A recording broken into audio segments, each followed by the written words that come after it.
السلام عليكم ورحمة الله وبركاته.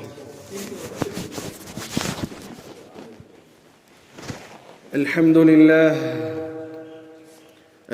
لله أستعينه وأستغفره ونعوذ بالله من شرور أنفسنا ومن سيئات أعمالنا، من يهده الله فلا مضل له ومن يضلله فلا هادي له، وأشهد أن لا إله إلا الله وحده لا شريك له، وأشهد أن سيدنا ونبينا ومولانا محمدًا عبد الله ورسوله صلى الله عليه وعلى آله وصحبه وسلم تسليمًا كثيرًا كثيرًا.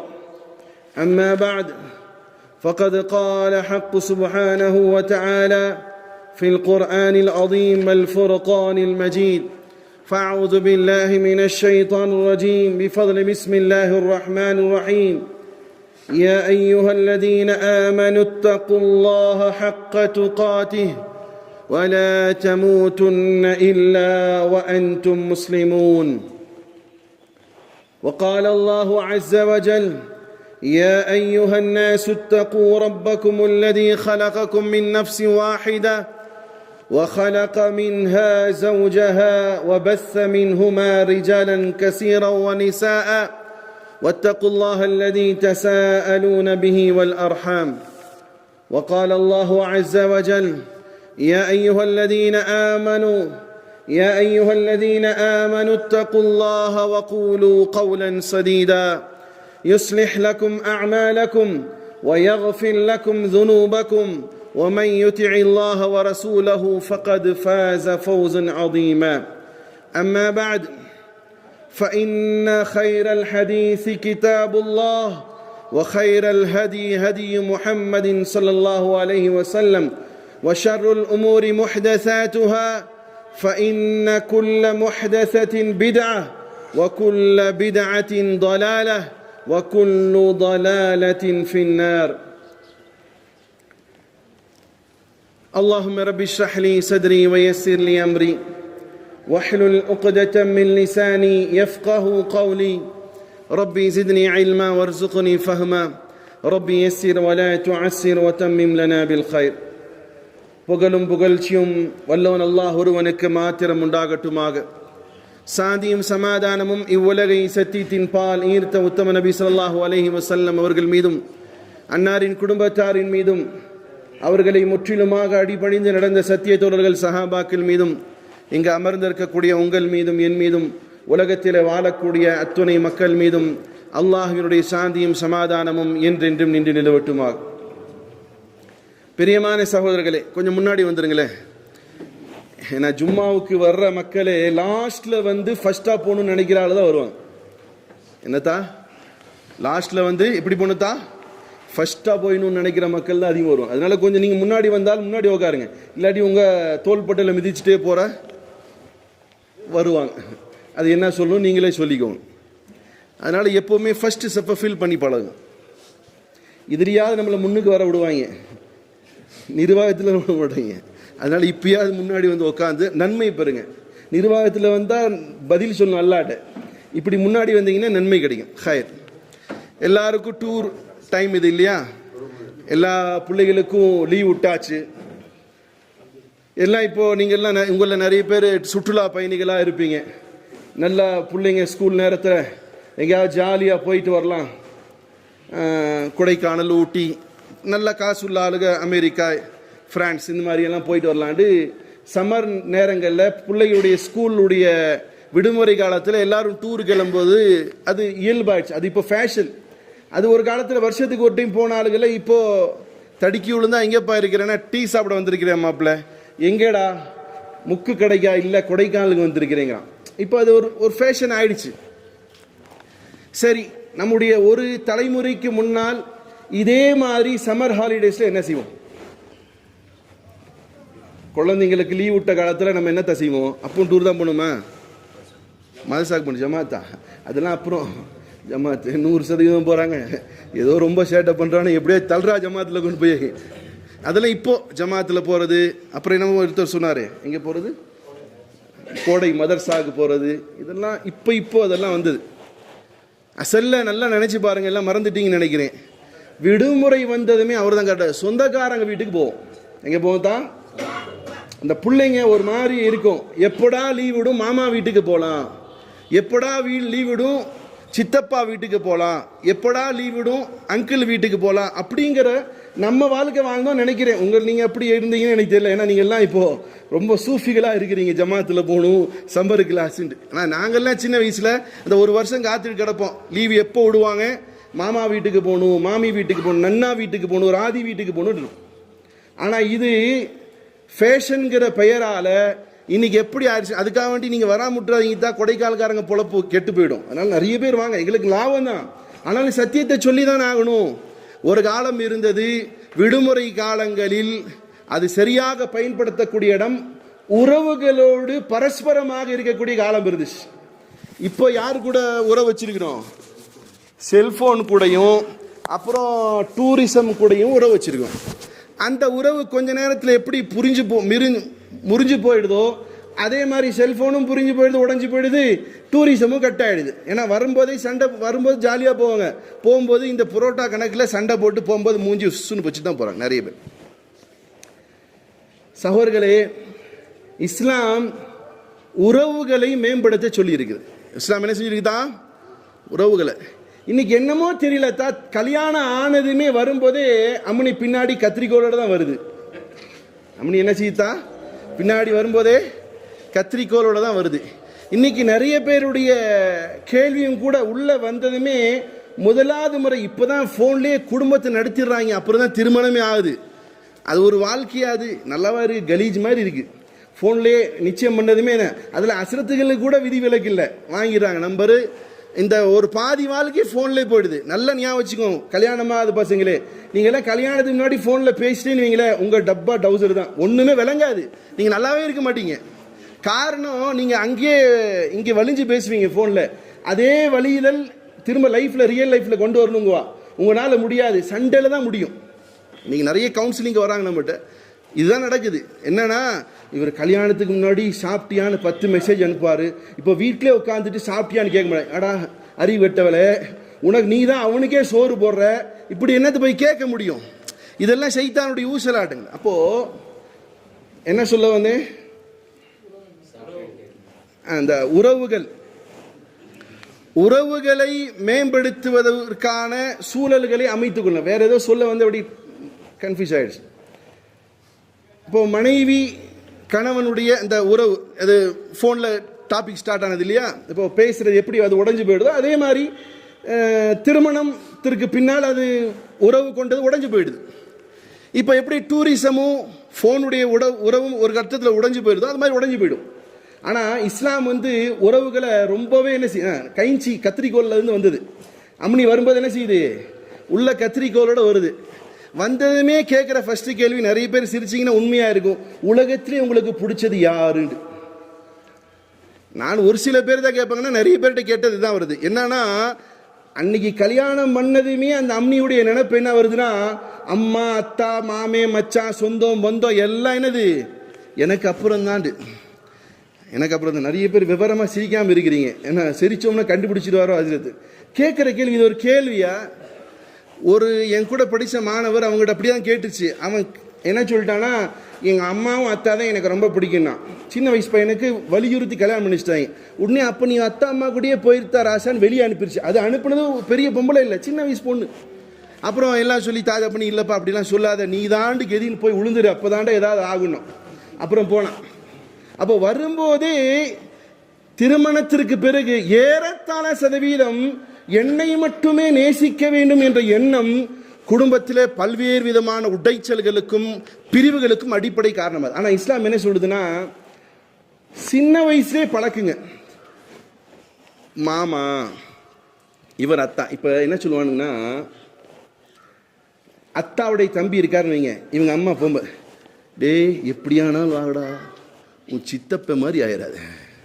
யார் என் பிள்ளைய வளர்த்துது, அவன் என்ன சொல்லுவான், சித்தப்பங்காரு, டேய் மௌனே நல்லா இருக்கிறியாடா, உன் மாமனுங்க மாதிரி மட்டும் வந்துடாதடாண்டு.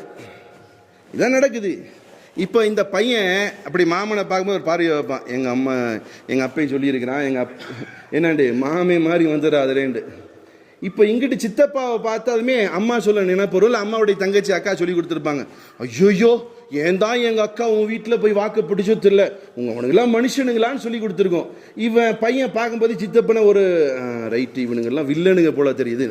அந்த நேரம் பார்த்து சித்தப்பா என்ன செய்வார், ஒரு நல்ல அறிவுரை சொல்லுவார், ஏன்டா முடி வெட்ட வேண்டியதான்டா கழுத மாதிரி வச்சிருக்கேன், பாத்தியா இந்த பெருசு அன்னைக்கு எங்கள் அம்மா சொன்னான், இவன் திருடண்டா அப்படின்ட்டு இவன் மைண்டில் ஏறுது. இப்படியாக வளர்க்கப்பட்டதுனால தான் என்னமோ தெரியல இன்னைக்கு குடும்பங்கள் கண்டவன மாமான்னு சொல்லி கூப்பிடுறான். தான் யாரு சொந்த தாய் மாமனோ அவனை செருப்பாலே அடிக்கணும். காரணம் என்ன தெரியுமா, அவன் சின்ன வயசுல இருக்கும்போது அவங்க அத்தா அம்மாவுக்கு தெரியாம படத்துக்கு டிக்கெட் எடுத்து கூட்டு போனான். அங்கே ஒரு கதாபாத்திரத்தில் என்ன செய்யறான், நடிக்கிறான், அவன் படத்தில் நடிக்கிறான். உடனே வீட்டுக்கு வந்ததுமே தாய் மாமனை மாமானு கூப்பிடல, டேய் அவரு தான்டா மாமா அப்படிங்கிறான். யாரை பார்த்து, நடிகனை பார்த்து மாமான்னு சொல்லக்கூடியவங்க இன்னைக்கு வீட்டில் உண்டு. அப்போ இவைகளெல்லாம் குடும்ப உறவுகள் விரிசல் பட்டதுடைய விளைவு. இன்னைக்கு மவுத்து வீட்டில் கூட ஆளை காணும், எங்கேங்க எல்லாம் வந்துட்டு போயிட்டாங்க, தீதார் பார்த்துட்டு. ஆறுதலுக்கும் கூட சொந்த பந்தங்கள் இல்லாத கலாச்சாரம் இன்னைக்கு பரவிட்டே இருக்கு. சகோதரர்களே, இது என்னமோ தெரியல, அல்லாஹ்வுடைய தூதருடைய வழிகாட்டுதல் நம்முடைய முன்னோர்களிடத்தில் இருந்ததுனால தான் இந்த சம்மர் நேரத்தில் ஸ்கூல் விடுமுறை காலங்களில் சொந்த பந்தம் வீட்டுக்கு போவாங்க. அது சும்மா போக மாட்டாங்க தான், நல்ல பெரியவங்கள்ட்ட கவனிச்சு பாருங்க. இப்போ இருக்கிற இந்த எங்குக்கு தெரியுமான்னு தெரியல, இப்போ சித்தி வீட்டுக்கு போகிறாங்கன்னா சித்திக்கு என்ன ஃபுட்டு பிடிக்கும்னு தெரியும், அதை வீட்டில் செய்வாங்க. கொலக்கட்டை அது ஏதாவது ஒன்று செஞ்சு கொண்டு போய், எப்பா உனக்காக ராவு போல செஞ்சு கொண்டு வந்தேன்னு கொடுக்கும்போது அந்த உறவு சாப்பிடும்போது அப்படியே கண்ணில் ஒரு தண்ணி வரும். எனக்காகவா கொண்டு வந்த, உனக்கு இது கொண்டு வந்தியா அப்படின்ட்டு லிஸ்டே போடுவாங்க. எனக்கு இது கொண்டு வந்துருங்க மாமா, எனக்கு வரும்போது ட்ரெஸ் கொண்டு வாங்க மாமா, உங்கள் ஊரில் இருந்து அச்சுமுறு கொண்டு, இப்படி லிஸ்ட்டு போட்டு போறக்கூடிய காலம் இருந்துச்சு. ஆனால் என்னமோ தெரியல, யாருடைய சாபமோ இந்த உறவுகளை சின்ன பிள்ளையிலேயே சொல்லி வளர்த்தாதனால, ஏன்னா அம்மனி வரும்போது என்ன செய்யுது, பின்னாடி கத்தியோட வந்தவருடைய சாபக்கேடா தெரியல, உறவுகள் இன்னைக்கு பிரிஞ்சு போய் கிடக்கிறத பார்க்குறோம். சகோதரர்களே, உங்களுடைய பிள்ளைகளுக்கு உங்களுடைய இரத்த உறவுகளுடைய மகத்துவத்தை, கண்ணியத்தை, அவர்களுக்கு செய்யக்கூடிய பணிவிடையால், அவர்களுடைய நன்னடத்தையால் கிடைக்கப்பெறக்கூடிய நன்மைகளை சொல்லித்தாருங்கள். இல்லை என்றால் நீங்களும் யாருக்கோ மாமாதான், நீங்களும் யாருக்கோ சித்தப்பா தான், நீங்களும் யாருக்கோ சகலை தான், நீங்களும் தனிமைப்படுத்தப்படுவீர்கள். இதில் எந்த அச்சமும் கிடையாது. காரணம், சௌர்ல இஸ்லாம் சகோதரருடைய கண்ணியத்தை எவ்வளோ அழகாக சொல்லுதுங்கிறத பார்க்கலாம். நிறைய நேரம் வேணும், ஆனால் கொஞ்ச நேரத்தில் நீங்கள் டைமை பார்த்து என்ன செய்யுது. ஆனாலும் உங்களை புரிய வைக்கிறேன். பிரியமான சகோதரர்களே, ரசூலுல்லாஹி ஸல்லல்லாஹு அலைஹி வஸல்லம் அவர்களுக்கு அருளப்பட்ட வேதம் அல் குர்ஆனிலே அல்லாஹ் ரப்புல் இஸ்ஸத் சொல்கிறான் ஒரு சம்பவத்தை. சூரா அல் கஸஸ் அத்தியாயம் 11 வசனம் 28 அல்லாஹ் கூறுகிறான், وقالت لأخته قصه فبصرت به عن جنب وهم لا يشعرون.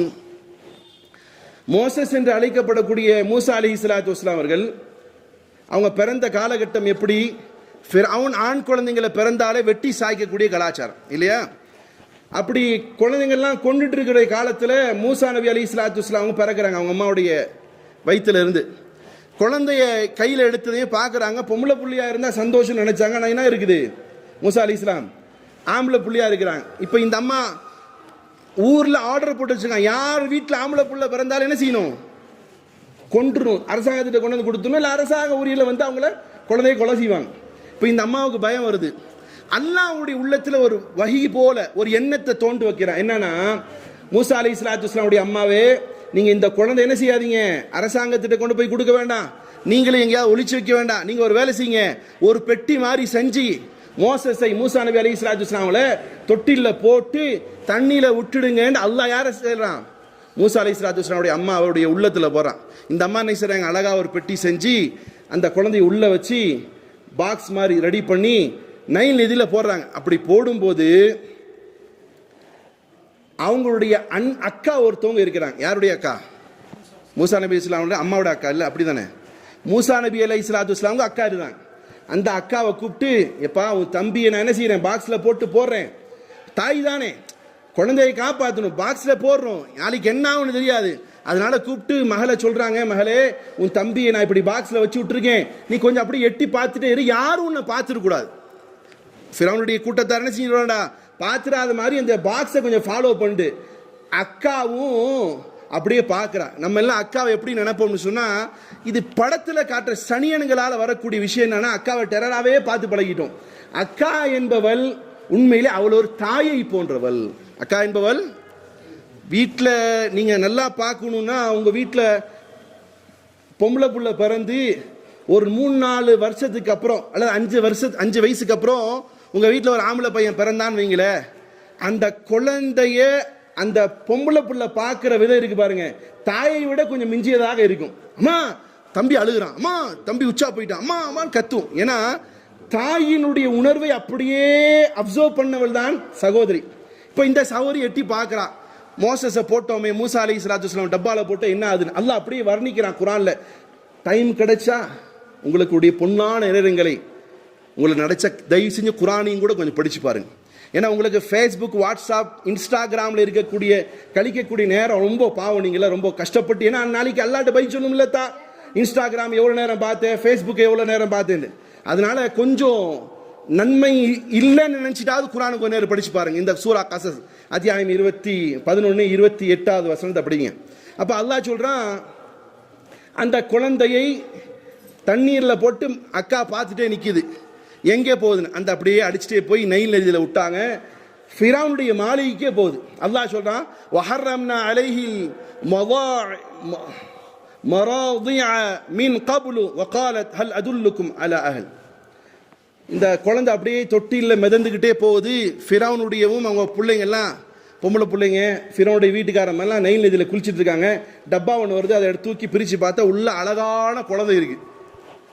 இந்த செய்தி ஃபிரௌனுக்கு போது, ஃபிரௌன் என்ன செய்கிறாருன்னா, சரி ஆம்பளை பையன் தானே, நம்மளை கொண்டு எடுக்கிறதுக்காக வந்தவனும். ஏன்னா அவனுடைய ஜோசியக்காரன் சொன்னது என்னது, உங்களுடைய சமூகத்தில் என்ன செய்யும், ஒரு குழந்தை பிறக்கும், அந்த குழந்தை தான் உங்களுடைய ஆட்சிக்கு ஆபத்தாக அமையும்னு சொல்லிட்டான்.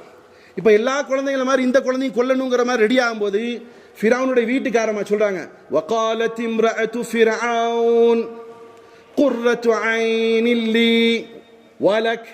ஓ ஃபிரௌனே, இந்த குழந்தை உங்களுக்கும் எனக்கும் கண்ணுக்கு குளிர்ச்சியாக இருக்கலாம். லா தக்துல்ஹு அஸா அன் யன்ஃபஅனா, இந்த குழந்தையை கொல்லாதீர்கள், ஒரு கால் நமக்கு இந்த குழந்தை பிரயோஜனம் அளிக்கும். அல்லது அவு நத்தஹிதஹு வலதா, இந்த குழந்தையை நாம் நமக்கு ஆம்பளை புள்ளி இல்லையே, இந்த குழந்தையை ஆம்பளை புள்ளியா வளர்த்தலாமே. யார் சொன்னது? யார்கிட்ட சொன்னா? ஃபிரௌனுடைய மனைவி சொல்றா. இதை கேட்டால் ஃபிரௌன் சரி ரைட் விடு. சரி குழந்தை வந்தாச்சு, அடுத்து என்ன கேட்கும் குழந்தை? குவா குவான்னு கச்சுமா இல்லையா? பால். எந்த பொம்பளையை கொண்டு வந்து பால் குடிக்க வச்சாலும் அந்த குழந்தை என்ன செய்ய மாட்டேங்குது, பாலை குடிக்க மாட்டேங்குது. இதை யார் நோட் பண்ணா, யார் அனுப்புனா? சகோதரி பின்னாடியே போய் நிற்கிற. ஏன்னா அவளும் யாரை போல, தாயை போல உள்ளவ.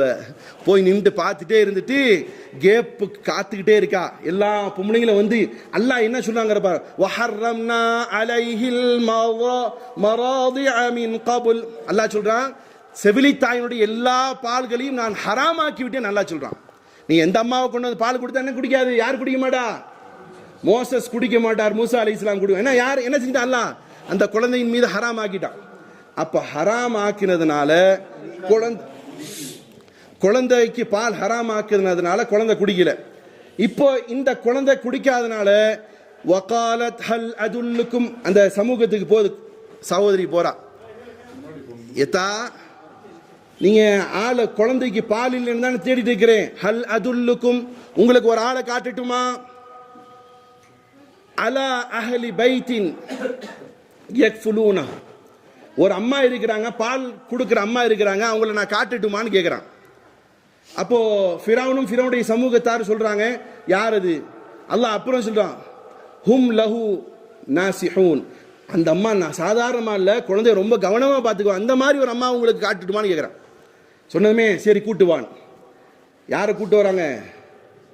அம்மா, ரியல் அம்மாவை கூட்டிகிட்டு வராங்க. கூட்டிகிட்டு வந்து தான் குழந்தைக்கு தானே அம்மாவை பால் கொடுக்குறாங்க. பால் கொடுக்கறது மட்டும் இல்லை, ஃபிரௌன் அவனுக்கு அந்த அம்மாவுக்கு என்ன செய்யறான்? பால் கொடுக்கறதுக்காக வேண்டி அமௌண்ட்டை நிர்ணயம் செய்யறான். சொல்லி இந்த செய்தியை முடிச்சுட்டு அல்லாஹ் சொல்றான், ஃபரதத்னாஹு இலா உம்மி, ஃபரதத்னாஹு இலா உம்மி, நாமே அந்த குழந்தையிடம் தாயை மீட்டோம், கை தகர்ர ஐனுஹா, அந்த தாயினுடைய கண்கள் குளிர்ச்சி பெறட்டும் என்பதற்காக. வலா தஹசன், அந்த அம்மா கவலைப்படக்கூடாது, என் பிள்ளை எங்கே போச்சோண்டு கவலைப்படக்கூடாது என்பதற்காக.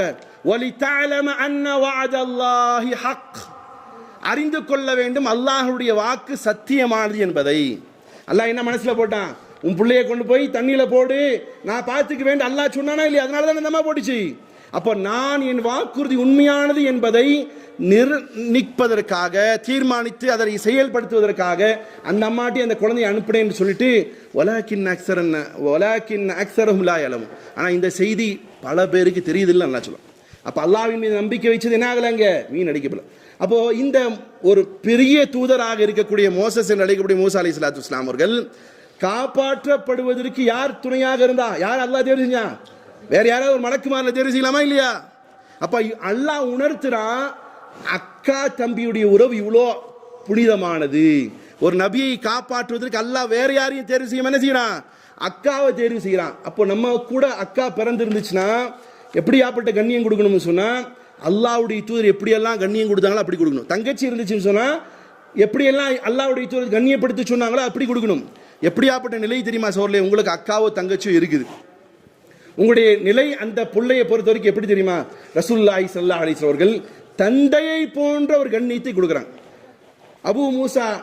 அபூ சயீத் அல் குத்ரி ரலியல்லாஹு தஆலா அறிவிக்கிறார்கள், யாருக்கு 2 பெண் பிள்ளைகள் இருக்கிறார்களோ அல்லது 3 பெண் பிள்ளைகள் இருக்கிறார்களோ அவர்கள் நல்ல விதத்தில் கண்ணியமாக அந்த பிள்ளையை வளர்த்தி ஆளாக்கி அவர்களுக்கு திருமணம் செய்து கொடுத்தால் அல்லாஹ் அவருடைய எல்லா பாவங்களையும் மன்னிப்பதாக ரசூலுல்லாஹி ஸல்லல்லாஹு அலைஹி வஸல்லம் சொன்ன இந்த ஹதீஸுக்கு பின்னாடி அடுத்தது நபி ஸல்லல்லாஹு அலைஹி வஸல்லம் சொல்றாங்க, யாருக்கு 2 சகோதரி இருக்கிறார்களோ அல்லது 3 சகோதரிகள் இருக்கிறார்களோ, யார் அவர் அந்த சகோதரிகளை நல்ல விதத்தில் வளர்த்து ஆளாக்குகிறாரோ அந்த சகோதரனுக்கும் அதே தந்தைக்கு கொடுக்கப்படக்கூடிய கண்ணியம் என்பதாக ரசூலுல்லாஹி ஸல்லல்லாஹு அலைஹி வஸல்லம். இன்னொரு ஹதீஸ்ல வருது, முஸ்னத் அஹ்மதில் பதிவு செய்யப்பட்ட ஹதீஸ், ரசூலுல்லாஹி ஸல்லல்லாஹு அலைஹி வஸல்லம் சொல்றாங்க, 2 பெண் பிள்ளைகள் அல்லது 3 பெண் பிள்ளைகளை எந்த தகப்பன் அதனை அழகாக வளர்த்து நேரான வழியில் நடத்தாட்டி அவளுக்கு இல்மையும் கொடுத்து திருமணம் செய்து வைக்கிறானோ, மறுமை தினத்திலே ஜன்னத்துல் ஃபிர்தௌஸிலே நானும் அந்த தந்தையும் ஒரே பக்கத்தில் இருப்போம். 2 விரல்களை காட்டி பெருமானார் ஸல்லல்லாஹு அலைஹி சொல்லிவிட்டு சொன்னார்கள், இதே நிலைதான் ஒரு சகோதரனுக்கும் என்பதாக சொன்னார்கள்.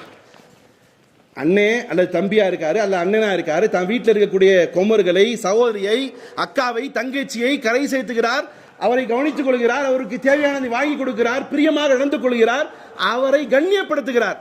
பொண்டாட்டி வந்ததுமே தள்ளி நில்ல அப்படின்னு சொல்லாம ஏன் அக்கா, ஏன் தங்கச்சி, அவருடைய உரிமைகளை சரி செய்வேன், அவர்களுக்கு கொடுத்து வழங்குவேன் என்ற எந்த சகோதரன் தன் சகோதரி இடத்துல கண்ணியமாக நடந்து கொள்கிறான் அவனுக்கான பாக்கியம் என்னது? அவன் தந்தை போன்றாவான், நபியோடு சொர்க்கத்தில் இருப்பான் என்பதாக ரசூலுல்லாஹி ஸல்லல்லாஹு அலைஹி வஸல்லம் சொன்னார். தாரிகுல் மஹாரபி என்று சொல்லக்கூடிய ஒரு சஹாபி பெருமானார் ஸல்லல்லாஹு அலைஹி வஸல்லம் ஃபர்ஸ்ட் மதீனால வந்து சந்திக்கிறார். நபி ஸல்லல்லாஹு அலைஹி வஸல்லம் இப்படி ஜும்மாவுடைய பிரசங்கம் நடத்திட்டு இருக்காங்க. அதில் சொன்ன வார்த்தை என்ன தெரியுமா? நீங்க இன்னைக்கு செலவழிக்கக்கூடிய அந்த விஷயங்கள் பேசுவதில் யாருக்கு நீங்க ஃபர்ஸ்ட் ப்ரிஃபரன்ஸ் கொடுப்பீங்க? சம்பாதிக்கிறது யாருக்கு தான் கேட்டால் என்ன சொல்லுவீங்க? ஏன் பொண்டாட்டி ஏன் பிள்ளைங்கன்னு சொல்லுவீங்க. ஆனால் ரசூலுல்லாஹ் எப்படி சொல்றாங்க பாருங்க, நீங்கள் செலவழிக்கக்கூடியதிலே சிறந்த செலவழிப்பு யாருக்கு தெரியுமா செய்யணும்? முதலாவது நபி ஸல்லல்லாஹு அலைஹி வஸல்லம் சொல்றாங்க, யாராவது இப்போ இந்த டைலாக் அடிக்கிறாங்களா? போயிருச்சுதா, வயிறு எரியுது, என் அத்தா அம்மாவுக்குன்னு சொல்றதெல்லாம் கிடையாது, ஏன் பொண்டாட்டி பிள்ளைகளுக்கு தான் நான் சம்பாதிக்கணும் அப்படின்னு சொல்றான். ஆனால் அல்லாஹ்வுடைய தூதர் ஃபர்ஸ்ட் சொல்லக்கூடிய வார்த்தை என்ன? உம்முக் வ அபாக் வ உக்தக் வ அஹாக் அதுனா ஃபஅதுனாக். நபி ஸல்லல்லாஹு அலைஹி வஸல்லம் உபதேசம் செய்கிறார். அந்த சஹாபி கேட்கிறார், உங்களுடைய செலவழிப்பதற்குரிய இடங்களிலே சிறந்த இடம் உங்களுடைய தாய். நீங்க காசு சம்பாரிச்சு யார் ஃபர்ஸ்ட் கொடுக்கணும்? அம்மாவுடைய காலில் போய் போட்டுணும். நீங்க திமிருத்தனமா சொல்லக்கூடாது, டே நான் சம்பாரிச்சது நான் இது கொடுக்கணும்னு சொல்லக்கூடாது. என்ன சம்பாரிச்சிங்க என்ன செய்யணும்? அம்மாவுடைய காலடியில் போட்டு, அம்மா நீ எடுத்தது போக மிச்சம் மீதி கொடு. அம்மாவுக்கு அதுதான் கண்ணியம். சரி, 2வது யாருக்கு கொடுக்கணும்? அபாக், தந்தைக்கு கொடுக்கணும். 3வது யாருக்கு எடுக்கணும்? உஹ்துக், உங்களுடைய சகோதரிக்கு தான் செலவு பண்ணணும். அப்புறம் குழந்தையாக போகலாம். நீ நிறைய பேர் குழந்தையாக்களுக்கு செலவு பண்றான், மானம் கெட்டவன். ஆனா தன்னுடைய சகோதரிக்கு செலவு பண்றது யோசிக்கிறான். அக்காவை தங்கச்சியை பார்க்க போகும்போது 1000 ரூபாய்க்கு ஏதாவது வாங்கிட்டு போறான், குழந்தையாளுக்கு போன ஏன்னா மச்சே அப்படி இழிச்சிட்டு கூப்பிடும்ல, அதுக்காக வேண்டி பெரிய கிஃப்ட் வாங்கிட்டு போறான். ஆனா அக்காவையும் தங்கச்சியும் பார்க்க போகும்போது என்ன செய்யறான்? என்னத்தும் ஏன்னா இந்த அம்மனி சொல்லி கொடுத்துரும், பொம்பளைக்கு பொம்பளை தானே எதிரி. இங்கே போகும்போது கொஞ்சமா இது உண்மையா இல்லையாத்தா, நான் ஏதாவது பொய் பேசுறேன்னா. இப்போ அல்லாஹ்வுடைய தூதர் 3வது யாருக்கு செலவு பண்ணு சொன்னாங்க? உக்தக், உன் சகோதரி. 4வது யாருக்கு நீங்கள் செலவழிக்கணும்? அஹா, உங்களுடைய சகோதரன். ஏன்னா உங்க கூட உங்க அம்மா வயிற்றுல அவனு ஒட்டிக்கிட்டே பிறந்தான், அதனால உங்க சகோதரனுக்கு தான் செலவு பண்ணும். அதுனா அப்படி அதெல்லாம் இல்லாட்டி அல்ல அவங்கெல்லாம் போயிட்டாங்க, மௌத்தாயிட்டாங்கன்னா உங்களுடைய உறவுகள்லேயே ரொம்ப நெருங்கி யார் இருக்கிறாங்களோ அவங்களுக்கு உதவி செய்யணும் என்பதாக ரசூலுல்லாஹி ஸல்லல்லாஹு அலைஹி வஸல்லம். சகோதரர்களே, ஒரே ஒரு சம்பவத்தை நினைவுபடுத்துறேன். அக்கா தங்கச்சி அண்ணன் தம்பியுடைய பாசம். ரசூலுல்லாஹி ஸல்லல்லாஹு அலைஹி வஸல்லம் அவர்களுடைய காலத்தில் சஹாபி ஒருத்தர் அனஸ் பின் நஸர் ரலியல்லாஹு தஆலா சொல்லக்கூடிய ஒரு சஹாபி இருந்தார். அனஸ் பின் நஸர் ரலியல்லாஹு தஆலா சொல்லக்கூடிய ஒரு சஹாபி இருந்தார். அந்த சஹாபிக்கு ஒரு தங்கச்சியோ அக்காவோ ஞாபகம் வரல, தங்கச்சியா இருக்கலாம். அவங்களுடைய பேர் ருபையா.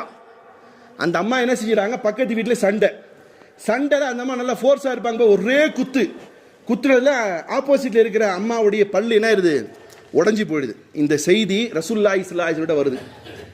வந்ததுமே அல்லாஹ் குர்ஆன்ல என்ன சொல்றான்? அல் ஐனு பில் ஐன் வல் உதுனு பில் உதுன்.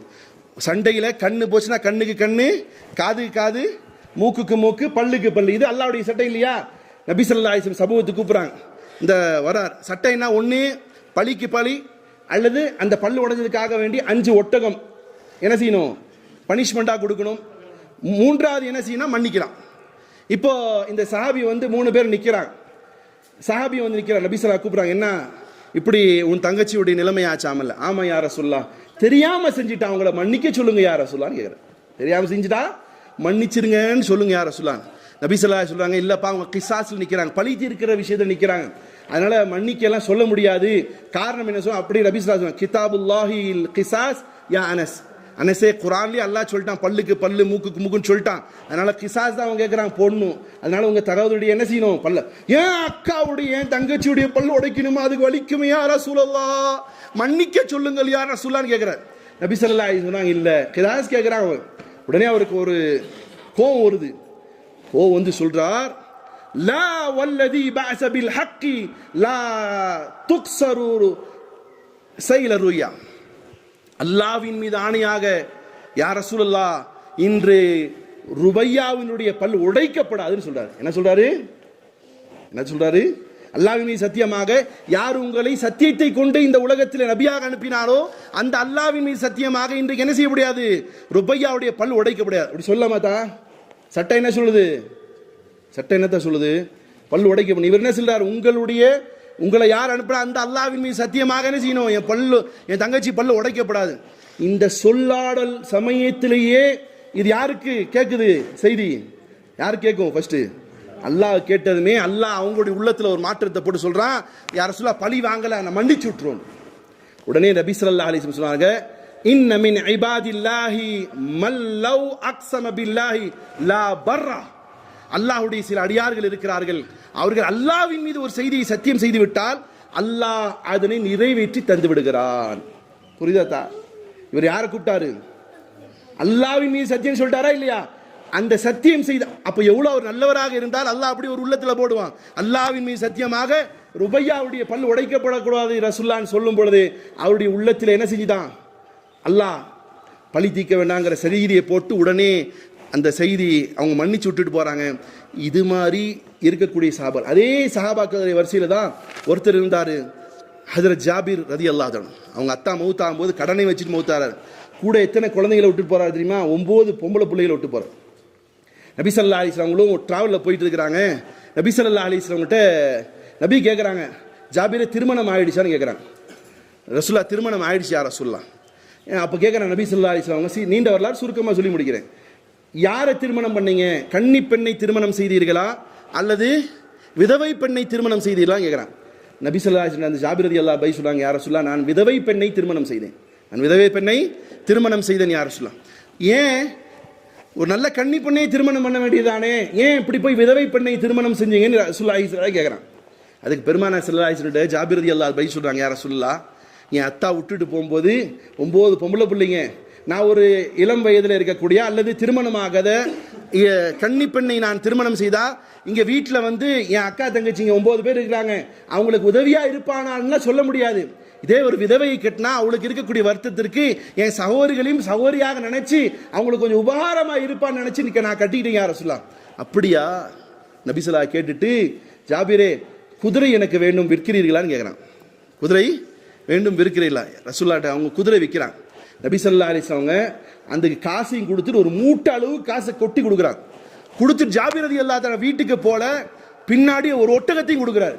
யார சொல்ல ஏற்கனவே குதிரை வாங்கியதுக்கு காசும் கொடுத்துட்டீங்க, திரும்ப எதுக்கு யார சொல்ல ஒரு மூட்டை அளவு காசு கொடுத்ததுக்கு பின்னாடி திரும்ப எதுக்கு ஒட்டகத்துக்கு கொடுக்குறீங்க? ஜாபிர் அது வியாபாரம், இது என் புறத்திலிருந்து உனக்கு கிஃப்ட்னு சொல்றாங்க. என்ன சொல்றாங்க? என் புறத்திலிருந்து கிஃப்ட். ஜாபிர் ரலியல்லாஹு தஆலா சொல்றாங்க, நான் என் சகோதரிகளை உபகாரம் செய்வதற்காக வேண்டி ரசூல்லா எனக்கு துவா செய்து ஒரு மூட்டையே காசாக கொடுத்தாங்க. அந்த மூட்டையை நான் வீட்டுக்கு கொண்டு போய் வச்சேன். நபியுடைய காலம், அபூபக்கர் சிதீக் ரலியல்லாஹு தஆலாவுடைய காலம், உமர், உஸ்மான், கடைசியாக அமீர் முஆவியா ரலியல்லாஹுடைய காலம் வரைக்கும் நான் இருந்தேன். எனக்கு எப்பொழுதெல்லாம் காசு தேவைப்படுமோ அந்த மூட்டையில கை விடுவேன். அல்லாஹ் எனக்கு கொட்டி கொட்டி கொடுத்தான். என் 9 சகோதரிகளுக்கும் திருமணம் செய்து வைத்தேன் என்பதாக அந்த சஹாபி ஜாபிர் ரலியல்லாஹு தஆலா சொன்னார். சகோதரர்களே, இன்னைக்கு உங்கள்கிட்ட மூட்டை கொடுக்குற ரசூல்லா இல்லை, மூட்டை கொடுக்கறதுக்கு ரசூல்லா இல்லை. யார் இருக்கிறா? நீங்க செலவழிக்கும் பொழுது கண்ணை மூடிட்டு செலவழிங்க. யாருக்கு செலவிடும் போது? உங்க நண்பனுக்கு இல்லை, உங்க அக்கா தங்கச்சி, உங்க கசின்ஸு, உங்க பிரதர்ஸு செலவழிக்கும் போது என்ன செய்யாதீங்க? காசு பார்த்து பார்த்து செலவு பண்ணாதீங்க, கண்ணை மூடிட்டு செலவு பண்ணுங்க. ஜாபிர் ரலியல்லாஹு தஆலாவுக்கு அல்லாஹ்வுடைய தூதர் கொடுத்த மூட்டை இன்றைக்கும் உலகத்தில் இருக்கு. இன்னைக்கும் உங்களுடைய கண்களால் தெரியாது. நீங்கள் உங்களுடைய வீட்டாருக்கு, சொந்த பந்தங்களுக்கு, இரத்த பந்தங்களுக்கு செலவழிக்கும் பொழுது நீங்கள் செய்த ஒரு ரூபாய்க்கு பதிலாக அல்லாஹ் நாடினால் உடனே 10 கொடுப்பான். லட்சோப லட்சம் கொடுக்க அல்லாஹ் தயாராக இருக்கிறான். நீங்க கொடுக்கும் பொழுது இவங்களுக்கு கொடுக்கலாமா, அக்காவுக்கு மாமனுக்கு கொடுக்கலாமா, மச்சானுக்கு கொடுக்கலாமா, சித்தப்பனுக்கு கொடுக்கலாமா? இன்னைக்கு சில பயலுக நார பயலுக தான் சொந்த தங்கச்சிக்கு அக்காளுக்கு கொடுக்காதவன் ஊர் உலகத்துக்கெல்லாம் கொடுத்துட்டு இருப்பான். தான் கூட பிறந்த சகோதரி, தங்கச்சி, அக்கா, மக யாராவது யாரிடத்திலாவது பள்ளியாசில போய் ஜகாத்து பணம் இருக்கான்னு கேட்டு வாங்கக்கூடிய குடும்பங்கள் இருக்கா இல்லையா? அப்ப எங்கிட்டுங்க மழை வரும்? சகோதரர்களே, உங்களுடைய குடும்பத்தாரை இந்த சம்மருடைய காலகட்டங்களில் டூரு போறது தாராளமாக போங்க. ஆனாலும் உங்களுடைய சொந்த பந்தங்களுடைய வீட்டுக்கு போய் உங்களுடைய ரத்த உறவுகளை இணக்க சந்தோஷமாக, கண்டிப்பாக அவர்கள் உங்களை குறை சொல்லத்தான் செய்வார்கள், திட்டத்தான் செய்வார்கள், குறை கூறத்தான் செய்வார்கள், உங்களை அசிங்கப்படுத்ததான் செய்வார்கள். ஆனாலும் கூட நபி ஸல்லல்லாஹு ஒரே ஒரு கேள்வி கேட்டாங்க, யார் உங்களுடைய ஆயுள்ல பர்க்கத் ஏற்பட வேண்டும் நினைக்கிறான்? என்ன உட்பட நான் 100 வருஷம் ஆளணும்னு ஆசைப்படுறேன். நீங்க ஆசைப்படுறீங்களா இல்லையா? தலை பொட்டுன்னு போயிடணுமா? எல்லாமே ஆசைப்படுறோம், நிறைய காலம் வாழணும்னு. அப்போ வாழக்கூடிய அடுத்த நபி ஸல்லல்லாஹு கேட்கிறாங்க, யார் உங்களில் நிறைய செல்வங்கள் வேணும், சொத்துக்கள் வேணும் நினைக்கிறீங்க? யாராவது இல்லையா? எனக்கு போதும் தான் இருக்கு. யாரும் சொல்ற ஆள் உண்டா? எதிரிக்கும் பார்க்கலாம். எவ்வளோ பத்தாது, எவ்வளோ இருந்தாலும் பத்தாது. அப்போ யார் செல்வமும் அதே நேரம் ஆயிலே பர்க்கத் வேண்டும் என்று யார் விரும்புகிறீர்களோ, அப்படி விரும்பக்கூடியவர்கள் தன்னுடைய இரத்த பந்தங்களோடு நெருங்கிருங்கள். அவருடைய வயதிலும் அல்லாஹ் பர்க்கத் செய்வான், சொத்தையும் அல்லாஹ் கொட்டி தருவான் என்பதாக ரசூலுல்லாஹி ஸல்லல்லாஹு அலைஹி சொன்னார்கள். அதை உண்மை பெற வேண்டும் என்று நினைத்தால் உங்களுடைய சொந்த பந்தங்களை இந்த மாதிரி விடுமுறை காலங்களில் சென்று பழகி அவருடைய தேவையை நிறைவேற்றி பரஸ்பர உறவை கொண்டு வந்து உங்களுடைய பிள்ளைகளுக்கு நடிகன் கூத்தாடி உனக்கு மாமா இல்லடா, உன்னுடைய அம்மாவுக்கு கூட பிறந்தான்ல அவன் தாண்டா உனக்கு மாமா என்பதை இப்போதாவது சொல்லிட்டீங்கன்னா நல்லது. இல்லை என்று சொன்னால் வரும் காலங்களில் உங்க மகனை கொண்டு போய் முதியோர் இல்லத்தில் சேர்ப்பதற்கு இன்றைக்கு அவன் தயார்படுத்தி விட்டீர்கள். ஆக உங்களுடைய மாமா, அவனுடைய தாய் மாமனை தாய் மாமா என்றும் சித்தப்பாவை சித்தப்பா என்றும் அடையாளம் காட்டி அவரோடு கண்ணியமாக நடந்து கொள்ள வேண்டும் என்பதனை சொல்லி தந்தால் வரக்கூடிய காலங்களிலே உங்களையும் அந்த பிள்ளைகள் கண்ணியப்படுத்துவார்கள். அல்லாஹ் ரஹ்மான் குடும்ப உறவுகளை, இரத்த சொந்தங்களை கண்ணியப்படுத்தக்கூடிய முதன்மையாக என்னையும் அல்லாஹ் உங்களையும் நம் சந்ததியிலும் அல்லாஹ் கபூல் செய்யட்டுமாக. அகூலி கௌலி ஹாதா அஸ்தக்ஃபிருல்லாஹ் லி வ லக்கும்.